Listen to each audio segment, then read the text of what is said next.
Hello everyone, welcome back to our Year 12 English series on Section 2 of the WACE exam. This is just a short video on essay structure with some tips of what and what not to do. Now when we think about an essay, it's helpful to think about it in terms of an argument. Now the most important part of the essay is the one-sentence answer to the essay question, which is also called our thesis. The thesis is important because it is what our entire essay should be about. Now it's important to have a clear answer to the exam questions because that is the whole point of our essay. If we don't have a point we're making or we're arguing, then our essay is going to be ineffective. For example, if you ask someone about whether or not you should go to a certain restaurant and they just talk for 5 minutes without answering the question, then first of all, it's going to be weird. But then second of all, you're probably not going to ever see that person again because they can't even answer a simple question. And the same principle applies in English. If you don't answer the question in the exam, then you're not going to have a good time in the marks department.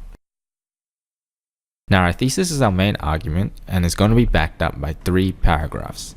Now our 3 paragraphs are going to contain our main points and evidence to back up our thesis. For example, let's say our question is, which is the best restaurant in Perth?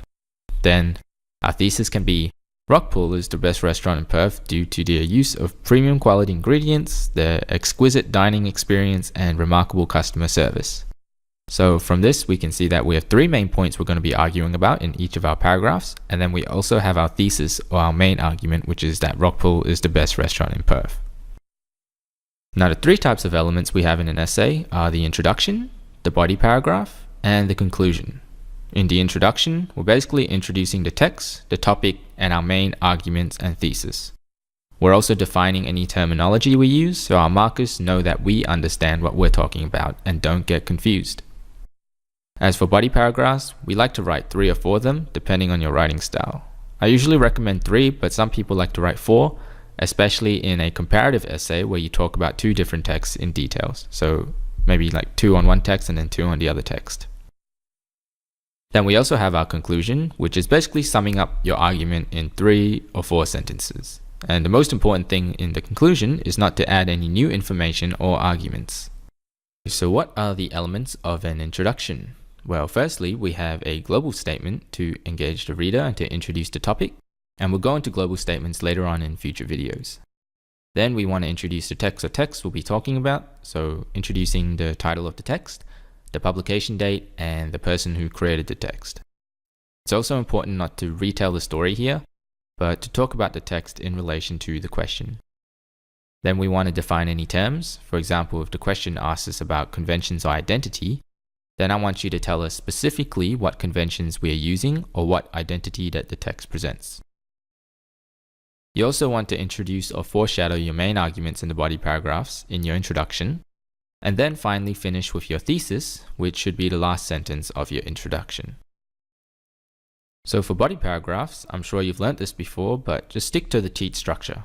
And just keep in mind that in each paragraph, you should include 2 pieces of evidence and explain each piece of evidence per body paragraph. Obviously, this is just a rule of thumb and is flexible as you develop your own writing style, but the idea is that the more pieces of evidence you have and explain, the more convincing your argument is. If you have more than 2 pieces of evidence, then because of exam time constraints, you're probably not going to be able to explain those pieces of evidence in as much detail as you would like to, and therefore the good rule of thumb is to just stick to 2 per body paragraph. So if you haven't noticed, the teach structure is basically just an acrostic poem. The T stands for topic sentence and should be the opening sentence of your paragraph supporting your thesis. So in the who is the best restaurant example, a topic sentence could be, the customer dining experience is often an overlooked facet by restaurant owners. However, Burger Town's attention to even the simplest detail really exemplifies their status as a master of this concept. And from here, we can easily and clearly see what this paragraph is about. We're basically arguing that Burger Town is the best because of their dining experience that they give their customers. Then we have the first E, which means elaborate.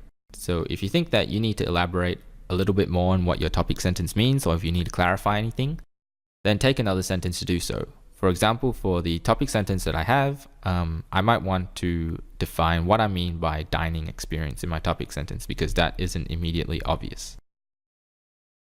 Then for our next 2 E's, we have evidence and explanation. So how our evidence is basically just a quote, or a description of how a technique has been used. Then our explanation is basically to explain how that technique or quote is first of all linked to our topic sentence, and then linked to our main argument or thesis. So depending on how complex your argument is and how concise you write, this is going to make up the bulk of your paragraph, so don't skimp on your explanation. Make sure you cover step by step how your evidence supports your argument. Then we have our tieback sentence, which is just the final sentence to link our topic sentence to our thesis again. Now, the tieback sentence isn't always necessary because sometimes your explanation just ends your paragraph naturally, but if it doesn't, then a tieback sentence is always good to tie off any loose ends and re-clarify things. So once we make 3 of those body paragraphs, then all we have to do then is our conclusion. And I feel that a lot of people have trouble with conclusions, but the key is to just keep it short and sweet. So 3 to 4 sentences I think is perfectly fine. All you have to do is summarize your main arguments and how they support your thesis, and then you're done. Just once again, make sure not to introduce anything new, and remember that this is not a review. So in your conclusion, don't say stuff like, in conclusion, this was a great film, blah, blah, blah, blah, blah. Don't talk about how good the film is or anything like that, because it doesn't contribute to your analysis.